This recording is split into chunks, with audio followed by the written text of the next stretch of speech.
So Trevor, what do you understand by the word worldview? And when you're thinking about world, I mean, and this is you sort of as a, I suppose, speaking for yourself, we should say that, obviously you're professor of Christian education at Canterbury Christ Church, as well as being the chair of the REC. But in this conversation, talking from your own perspective, what do you see as being what worldview and what worldview education might be about?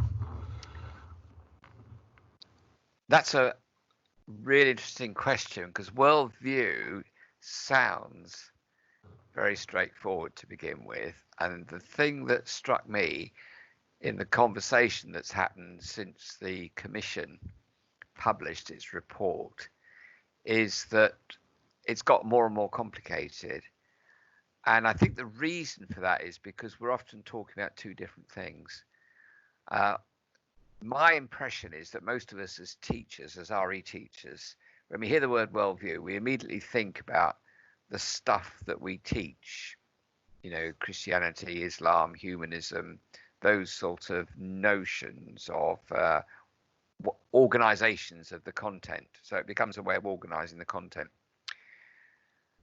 And then we try and talk about the children's worldview or the pupil's worldview, and we use the same sort of idea. So we try and put them in a box, and we present them with the notion that they can be a Muslim or a Christian or a Jew or a humanist.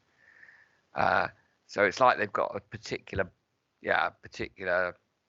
box to take home with them from school, which is their worldview. And actually, it's not like that at all, because the personal worldview that most of us have developed is very complicated. It's influenced by organizational worldviews like Christianity or humanism, but it's also influenced by our family background, our educational experience. So worldview is actually more complicated than just the stuff that we think we teach. But you think it's central to what our subject should be about?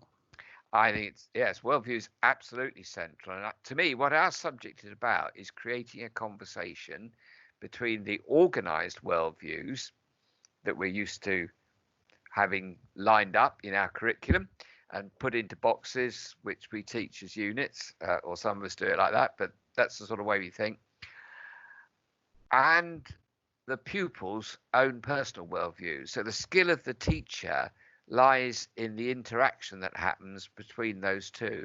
It's about that space between those two, and the pedagogical innovation comes in actually how to create that conversation between what the child is developing in their own understanding of the way life is and the way they see things, and the organized worldviews that we present to them in a classroom. So how does that relate to the idea of the subject being an academic subject rather than being about personal things? What do you think about all of that? Okay, well, I could get a hobby horse here because I get very cross with the idea that the academic is not personal. If you look at the philosophy of science, for example, the work of someone like Michael Polanyi in his book Personal Knowledge, that his whole work was in reaction to the notion that somehow science has nothing to do with the personal, because he saw what happens when you take that stance. He watched the communists, he watched the Nazis use so-called science to terrible ends. And he moved from being a scientist into being a philosopher because he wanted to challenge that understanding of what it is to be academic. So I would immediately contest the idea that the academic and the personal are not interrelated. So I think that's very important. And the other thing I would say is that what we're talking about in that dialogue, that interaction between the organized worldview and the personal worldview, we're talking about philosophical hermeneutics. We're talking about how human beings make sense of the information that they encounter. That's a highly academic exercise to be doing that. So there isn't this sort of facts and knowledge, that's academic, and personal, that's soft. That is just a complete misrepresentation to me of what academic rigor is. I suppose the thing in the background here is the future of this subject and what you think we need to sort of do to take the next step, because some of the things you've just said there about the personal and the academic, but also the fact that worldview is not something that you can put in a box, and so our subject is not just about teaching boxes. So that seems to open up a big space for what the subject is going to become. I mean, it would have to some extent, it would have to reimagine itself in quite a big way to get out of the traditional ways of thinking that we've had. It's academic and it's teaching the boxes academically. Well, you know, we need to we seem to have broken some of the assumptions that many people might have put as their foundation for the subject. Yeah. Okay. Yes, I think what I'm playing with there radically reshapes the subject. I mean, when the commission started and the REC set it up, I had the privilege of addressing the commissioners right at the very beginning, and I asked them to create a game changer.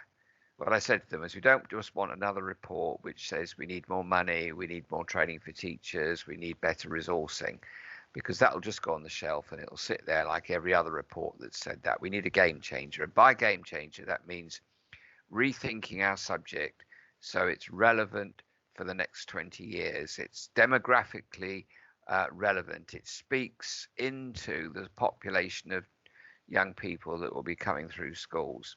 And all the demography over religion and spirituality tells us that's changing dramatically. And that's, I think, where the worldview concept comes in. It isn't just adding a bit more content, which is how some people have interpreted.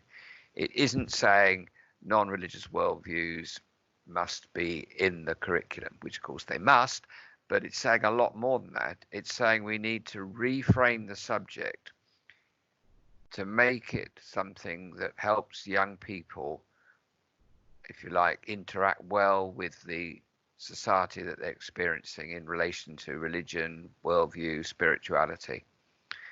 So it is fairly radical.